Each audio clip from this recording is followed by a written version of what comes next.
Hi friends, I'm sharing a Valentine's Day slimline card featuring items from Pawsome Stamps with you today, but tonight I'll actually be representing them on Craft Roulette, which is a live card making challenge show here on YouTube. So check the description box down below for the link and details, and let's jump in.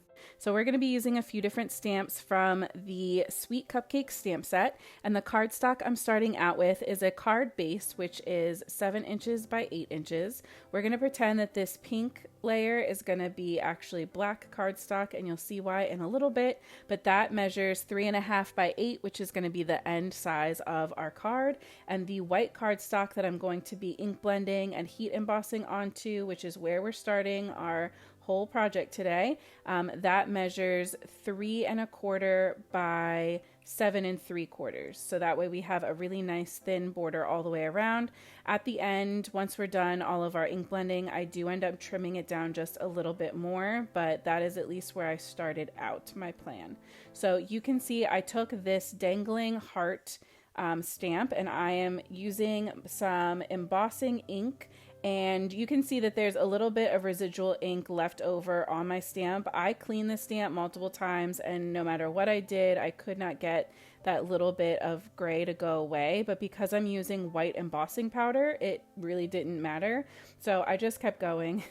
If that ever happens to you, or you're concerned about it happening, I would say just make sure that you're using white embossing powder and not clear, and then it'll be fine. Everything will be fine. So I'm going in between each line with my anti-static powder tool and just making sure that my impression is going on really well, so that way my powder, as much as I can help it, just sticks to my stamped areas.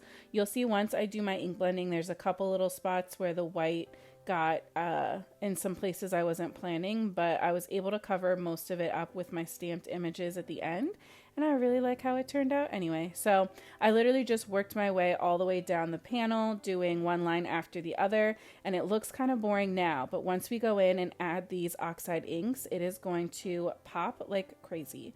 So I'm starting off with seedless preserves, and I'm just picking up my ink on a new blending tool the way that I'm going to lay it down.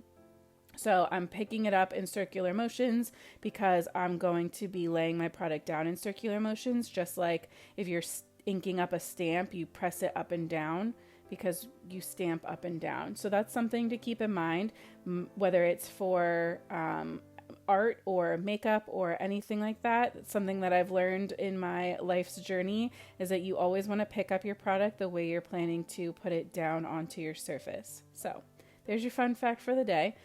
So I moved from seedless preserves to the lumberjack plaid, which is that beautiful bold red right in the center. And then my last color is going to be worn lipstick. In my head, this color was going to end up more of a cool tone pink, like the pink cardstock that I had picked. But in reality, it's a little more coral, and I do love how it looks, and I love the way how it blends into that lumberjack plaid. So I have no regrets about using it, but this is the color that made me rethink my cardstock choice, and the reason that I ended up going with just the black cardstock to create that really beautiful matte. So once I had my ink blending done, I went over my whole panel with a dry paper towel really lightly, and it just helps to take the little bit of extra ink off of the surface of your heat embossing. So now I'm trimming an additional 1/4 inch from the top and one of the sides, and now this is where it's occurring to me that those pinks don't match, and that might not matter to you. You might like how that looks, more power to you, but it bothered me. So I swapped in a black panel instead. So this is me trimming everything down. I'd already adhered my pink panel to my card base, so I just quickly made a new card base, 7 by 8, and scoring at 3.5, and just making sure I get a really nice fold in that card so that it holds up really well. I do like to use a 110-pound cardstock, which is nice because it gives a really great feel to the card and makes it a little more durable, but it also does make it harder to photograph because you have to tape it shut because it doesn't want to crease because it's so strong. So I decided to go ahead and add a sentiment to the inside of my card, which is not something that I always do, but I am constantly trying to remind myself to do it and get better at it. So I added the Happy Valentine's Day on the inside, and I wanted to give it a pop of color, so I ended up stamping it with that same lumberjack plaid ink that I used before. Distress oxides are something that you can stamp with, not just ink blend with, and they stamp pretty well. So I set that aside to dry, and I also use the same ink for a sentiment strip for the front of my card. I am stamping out the sweets for my sweet from the stamp set onto just a scrap of white cardstock that I had left over from trimming down my card panel. And I'm going to just trim off the edges. And then my stamped image is going to be this domed cake case, as well as this really sweet cupcake that has the little heart embellishments on it. And it has to be a chocolate frosting cake, obviously. So I am starting off by stamping down my cupcake. Then I'm going to take a full stick Post-it note and I'm going to stamp my image again. And I'm just going to fussy cut the wrapper out.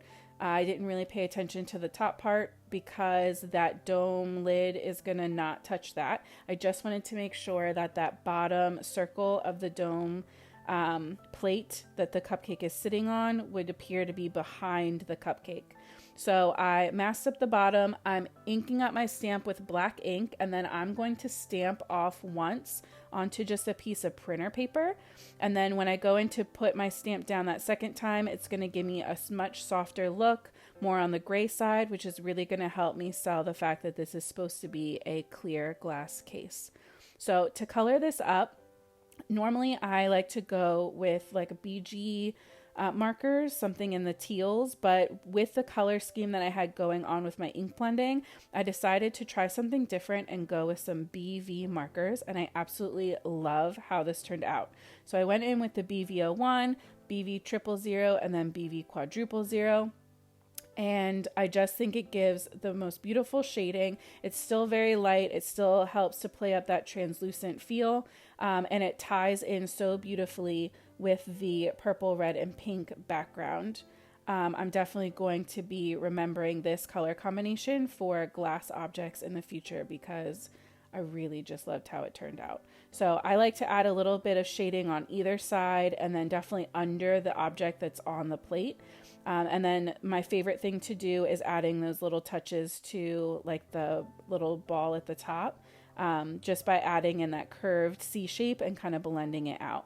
So I made it a vanilla cupcake, and then to color in my frosting, I'm adding my deepest shades to the bottom part of each layer where the frosting would kind of curve under before the next layer starts, and then going in with a medium shade and then just keeping my lightest shade up on the highlight for each part of that swirl. And then I went in with some red tones that I thought would match that lumberjack plaid really well, just to help again try to tie everything in together and make the whole piece feel as cohesive as possible. So I went in with just some light shading towards the outer edges with my darkest red, keeping the lighter section in the middle. And then I decided to do kind of a metallic silver wrapper. That was my idea for the cupcake wrapper. So I went in with my cool gray markers, adding shading on either side of these kind of cupcake ribs that are created by these papers.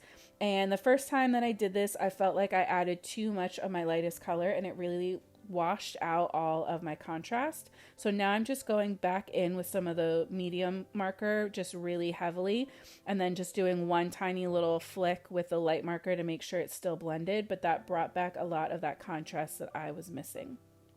So I used the coordinating die cut to cut out my cupcake, and then it was time to start assembling.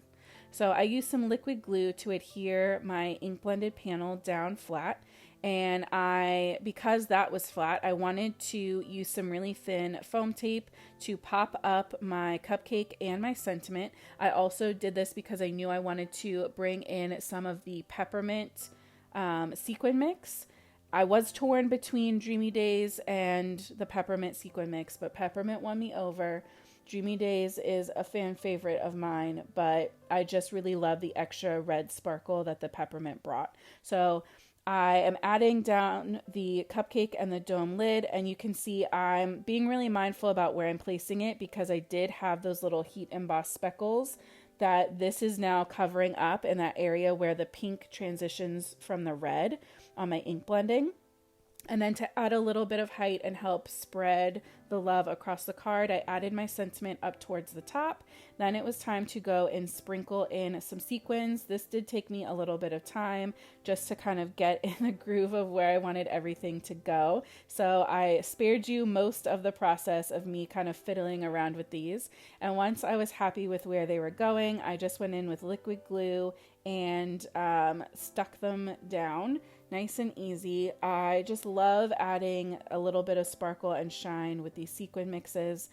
I ended up going with the peppermint sequin mix. I was leaning towards the Dreamy Days, which you see all off there to the left, but I just love how the white and reds popped against this color scheme, and I thought it was fun to use a Christmassy product in a different way. Kind of my MO, I know. So make sure that you are following Pawsome Stamps over on Instagram as well for even more inspiration. I hope that you have an absolutely amazing week and happy crafting.